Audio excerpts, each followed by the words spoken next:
Bem-vindos ao Grupo Marcos, estamos no programa Nova Geração, Livro dos Espíritos, questão 582, Paternidade é uma missão. Kardec está, aqui no livro 2, no capítulo 10, discutindo justamente a missão dos espíritos, o objetivo da encarnação, ocupações e missões dos espíritos. Na questão 582, ele vai agora para uma pergunta muito particular.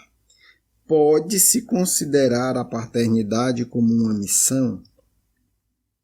Resposta é um pouco longa, mas é muito importante, É sem contradita uma missão, quer dizer, sem dúvida, a paternidade é uma missão. E, ao mesmo tempo, um dever muito grande, que implica, mais do que o homem pensa, sua responsabilidade para o futuro. Deus põe a criança sob a tutela dos pais, para que estes a dirijam no bom caminho. Parei aqui antes da metade. Olha como é interessante. Aqui nós poderíamos ter simplesmente sim. Sem dúvida, é uma missão. Ou poderíamos ter, é um dever muito grande que implica imensa responsabilidade. Estaria satisfatório. Mas os espíritos continuam. Olha que interessante. Já dão o ponto central dessa missão. Deus põe a criança sob a tutela dos pais para que esses a dirijam no caminho do bem. Ponto. Já estaria ótimo. Mas a maior parte da resposta eu ainda não li. Agora vai descer a minúcias. E lhes facilitou a tarefa, dando à criança uma organização débil e delicada, que a torna acessível a todas as impressões. Nós estamos ainda na metade, mas já tem muito conteúdo. Vamos observar o seguinte. Eis aqui o objetivo da infância. Quer dizer, quanto mais atrasado é o planeta, mais necessidade de uma longa infância. Em que sentido? Porque quando nós estamos na infância, nós temos uma organização frágil, delicada e extremamente acessível ao aprendizado. Então, por que é que tem a infância? Para que os pais possam conduzir melhor os filhos ao bem. É o período, quer dizer, toda uma estrutura biológica, toda uma estrutura psíquico-espiritual é ali proporcionada para que o espírito que reencarna possa receber e melhor aceitar as influências. Vamos continuar. E aí eles vão tratar agora da postura de alguns pais em relação a essa oportunidade. Os espíritos falaram que era uma missão, da alta responsabilidade e de como Deus, a estrutura do universo, facilita essa missão. E agora ele vai explicar. Mas aos que mais se ocupam em endireitar as árvores do pomar e de fazê-la carregar de bons frutos, do que endireitar o caráter do filho. Se este sucumbir por sua culpa, quer dizer, pela negligência dos pais, os pais terão de sofrer a pena, e os sofrimentos da criança na vida futura recairão sobre eles, porque não fizeram o que lhes competia para o adiantamento nas vias do bem. Encerramos aqui a leitura. Há um princípio da justiça espiritual que é muito grave. A gente tem que entender que a lógica da lei espiritual é sempre a lógica da semeadura. É a lógica da multiplicação. Na prática, o pouco bem que eu faço, ele se multiplica e me beneficia de uma forma inimaginável. O mal que eu faço se multiplica e me prejudica de uma forma inimaginável. Mas o mal, ele tem duas dimensões. Você tem o mal ativo e o mal passivo. Ou, como coloca a lei, você tem o mal por ação e o mal por omissão. Quer dizer, Se, diante da lei divina, os pais são responsáveis para educar os filhos, e nesse caso aqui que os espíritos dão, o indivíduo está mais preocupado em ganhar dinheiro, em seu sucesso profissional, em sua vida social, em etc., em seu hobby, em seu lazer, do que estudar a fundo, observar o caráter do filho, ele está errando por omissão. E esse erro será cobrado dele. Pela lei divina, não deve ser pelo filho. Né? E aqui a gente deve entender bem isso. O erro em relação à criança, em relação ao filho, à filha, não deve ser cobrado pelo filho. Os Espíritos deixam claro, será cobrado pela lei divina nas vidas futuras. Então, é uma responsabilidade que o indivíduo assume, objetivamente diante daquela criança, daquele ser reencarnado, mas no sentido consciencial e da gestão universal, ele tem um compromisso com a lei divina. Vamos dar um exemplo humano para facilitar. Tudo bem, eu peguei, aqui, desci, fui na garagem e quebrei o carro do vizinho. Ok, eu assumo um compromisso específico com o vizinho. Mas eu quebrei, eu violei uma lei da minha sociedade. Então são níveis diferentes. Tá certo? O certo seria, ou certo é, o vizinho não vir cobrar direto de mim. Ele vai dar parte, vai ter uma comprovação e eu vou ser responsabilizado pela justiça. Né? Obviamente, numa sociedade que funcione. Bem, assim é a relação com a lei de Deus. Se meu pai, se minha mãe não atenderam o que deveriam, não cabe a mim ir cobrar. Ah, mas tem que denunciar? Não, porque a gente está tratando de lei de Deus. E aí a gente já pode partir do princípio que Deus sabe tudo. Se ele sabe tudo, ele sabe onde aconteceram os erros. Caberá a ele cobrar. Né? Importante entender isso. Esta cobrança vem sempre da instância superior. Por isso, o filho cristão, o filho espírita, não é que ele vai fazer de conta que tudo que o pai fez é a melhor maravilha do mundo. Não, ele tem que ser honesto. Ele tem que buscar perceber a verdade. Isso é fundamental. Porém, ainda que ele perceba coisas graves e muito erradas que os seus pais fizeram, não cabe a ele ir exigir a justiça. Seria o equivalente de teve uma briga, o meu vizinho matou a mulher. Aí lá vou eu, vi que ele matou a mulher, pego uma faca e mato ele. Não é assim que deve funcionar. Nem na lei humana, imagine na divina. Então, do ponto de vista da lei divina, o pai, a mãe que comete a falha será severamente cobrado por Deus, não cabendo o filho buscar a justiça. No sentido de, meu pai foi negligente, me abandonou. Então agora eu vou lá, vou processar ele, ele vai ter que me pagar financeiramente, ele vai ter que, eu vou abandoná-lo, eu vou abandoná-lo, vou pegar ele, deixar no nada para ele morrer lá sozinho abandonado. Não cabe. Obviamente vai caber o equilíbrio. Também você não vai fingir, né? Se você tem um pai perverso, uma mãe perversa, não vai caber a você entrar na falsidade e louvá-los como os melhores pais do mundo. Aí você está no outro extremo e é também o extremo da mentira. O extremo de você fazer justiça com as próprias mãos e o extremo de fazer de conta que está tudo maravilhoso sem que esteja, são dois erros gravíssimos. O que precisamos entender? Nós temos ou teremos também responsabilidades semelhantes. E nós também vamos ser cobrados. Então, perceber os erros é fundamental, até para que a gente não seja induzido por inconsciência a repeti-los. A cobrança não depende de nós. Agora, visto de um ponto de vista espiritual, que responsabilidades são essas? Dedicar-se. O exemplo dos espíritos é muito bom, porque no fundo, quando ele fala se dedicam mais às árvores do pomar do que aos filhos, eles estão fazendo uma comparação interessante.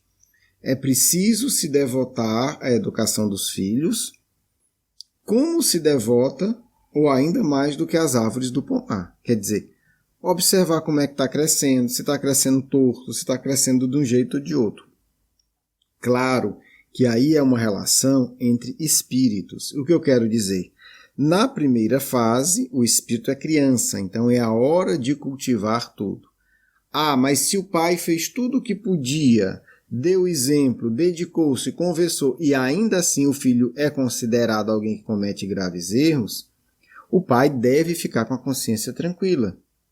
Porque aí é um exercício errado do livre-arbítrio dele. Ah, mas como é que vai saber? Deus sabe. Tem muito pai que foi péssimo e todo mundo acha que foi bom. Vai responder. Tem muito pai que às vezes é acusado de uma série de coisas injustas. Deus vai compensar. Para o filho também existe a lei de compensação. Né?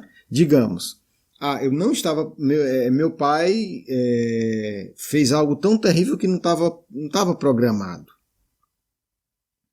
E agora? Ele vai responder. E eu? Deus vai me compensar. Há sempre uma lei de compensação. Ninguém de fato sai perdendo.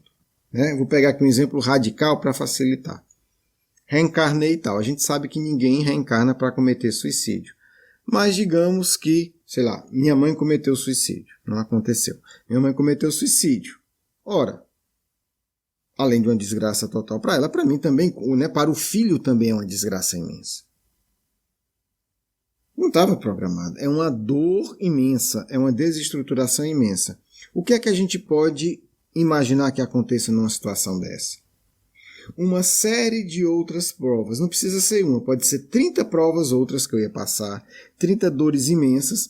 Elas podem ser suspendidas para que eu tenha aí um elemento de compensação.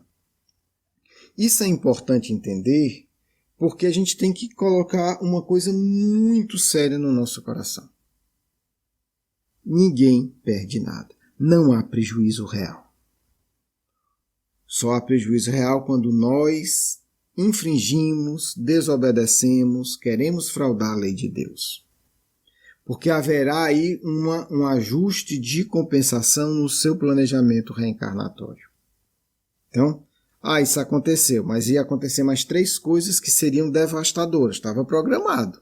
Sei lá, eu vou imaginar, né? Tá. Eu iria perder a visão, eu iria perder as pernas, eu iria ter tal doença, eu iria passar 10 anos sofrendo de uma doença no hospital que ninguém descobriu o que era. E de repente, por conta disso, o anjo da guarda chega e vai lá com a equipe e diz, vamos reestruturar tudo. Já houve prova demais, já houve dor demais. Por quê? Porque há um limite da dor para cada encarnação. Há um limite da dor para cada etapa. Não há a possibilidade de uma dor sem limite. E isso é acompanhado, a gente pode dizer, cotidianamente, diariamente. E tudo isso é sempre remodelado. Com base em que eu digo isso? Além do conhecimento espírita do próprio Novo Testamento, quando Jesus diz, meu pai não coloca fardos pesados em ombros leves. Então, está lá meu fardo. Aí acontece uma coisa, o fardo vai ficar muito mais pesado, né? Providências são tomadas para que aquele excesso de peso que seria impossível suportar, ele não aconteça. Né? Então, outros pesos sejam retirados, outros testemunhos, outras dores, outras angústias, eu seja poupado delas, já que eu já tive uma que não estava no cronograma. De tal forma que o conjunto das minhas provas vai continuar muito parecido. Isso é importante para que a gente não alimente a postura de vítimas. Nós viemos com a cota de sofrimento, sim. Nós viemos com a cota de testemunho. Nós viemos com a cota de provação. Todos nós que estamos na Terra, sem nenhuma exceção, independente do grau evolutivo. O ponto é, a gente tem que entender que há uma regulamentação disso. Então não tem um azar. Não tem assim, eu vim para sofrer 10 e de repente eu estou sofrendo 350. Não existe isso. São tomadas todas as providências necessárias para que a lei divina, apresentada pelo Cristo, não se põe fardos pesados e ombros leves, seja a lei do equilíbrio do universo. Aqui na Terra quem manda é o Cristo, né, por ordem de Deus. Então isso precisa estar claro. Por quê? Porque também me livra da postura de cobrador. Não. Meu pai fez isso comigo, então agora eu vou ter que fazer alguma coisa com ele porque eu tenho que cobrar. Então a vítima cobradora, ela não cabe dentro da concepção espírita. Ela não faz sentido. Ela, na verdade, é um ato de revolta contra Deus. Por que é que eu tenho que cobrar se quem cobra a conta é a lei de Deus, não sou eu? Por que é que eu tenho... E aí, olha lá Adão, né? A queda de Adão. O que é que Adão e Eva queriam? Ser como Deus, se colocar no lugar de Deus. Então, na hora que eu quero ser o juiz e executar a sentença da lei divina, eu estou, de uma forma totalmente alucinada, querendo me colocar no lugar de Deus. Eu é que vou fazer a justiça. Eu é que sei fazer. Eu é que sei a quantidade. Eu é que entendo. Quando, na verdade, para o cristão, para o espírita, não há dúvida. Quem sabe é Deus. E é Ele que sabe, inclusive, a forma, o momento mais adequado. Não para cobrar dos nossos pais, mas para cobrar aqueles de nós que somos pais, se formos negligentes, e para cobrar também os filhos que não agem conforme a lei divina. Então, a harmonia social só vai se dar quando nós entendermos que não é o nosso papel a da vítima, nem o do cobrador, porque no fundo são papéis covardes. É uma fuga da experiência reencarnatória. Na hora que eu largo tudo para exigir do outro qualquer coisa, no fundo eu estou usando o outro como desculpa. Então, às vezes, eu sou até mais culpado do que ele. Né? Sei que há coisas muito difíceis nas relações humanas, há crimes terríveis. Ainda assim, a nossa fé está em Deus. Ele é que vai chamar a prestação de conta.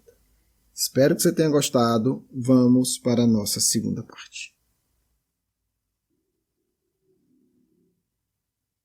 Queridos filhos, queridas filhas, que o Mestre esteja sempre conosco com otimismo e coragem. Este ponto é muito mais importante do que vocês possam imaginar. Neste período de turvação mental, emocional, de tantas confusões sociais, espírita tem que entender que nunca sofre por acaso. Cada dor, dificuldade faz parte do seu progresso verdadeiro. São os estímulos desagradáveis que ele precisa e que, por isso, se quiser crescer, ao invés de culpar, tem que aproveitar, sim, filhos, aproveitar a dor, porque a dor não é algo que se deve simplesmente sair correndo feito louco dela. É algo que se deve viver para superar. É como quem diz, essa experiência, como outras experiências, vai passar. É impossível que daqui a 1000 anos eu esteja ainda nessa experiência, com essa dor, com esta preocupação específica. A não ser que eu queira ser um louco revoltado. Mas se eu entendo isso, eu tenho a convicção que Deus vai tirá-la na hora correta. Isso dá paz. Isso dá harmonia profunda diante de qualquer circunstância da vida. Isto é apenas uma etapa. Isto é apenas mais um degrau que eu quero subir com dignidade. Eu quero dar esse passo difícil com firmeza. Eu quero um dia olhar para trás e dizer: que bom que eu dei tantos passos em direção à vontade de Deus. Por isso, temos que primeiro tirar a loucura de que a vida é um jogo de sorte e de azar, de lances como se fosse de um dado. Não! A vida é uma etapa planejadíssima da vida do espírito. toda uma estrutura do universo colabora para teu crescimento. Cada etapa é pensada com muita seriedade, com muito carinho, com muita técnica, com muita presteza, com muita atenção. Mas você tem que querer entender isso.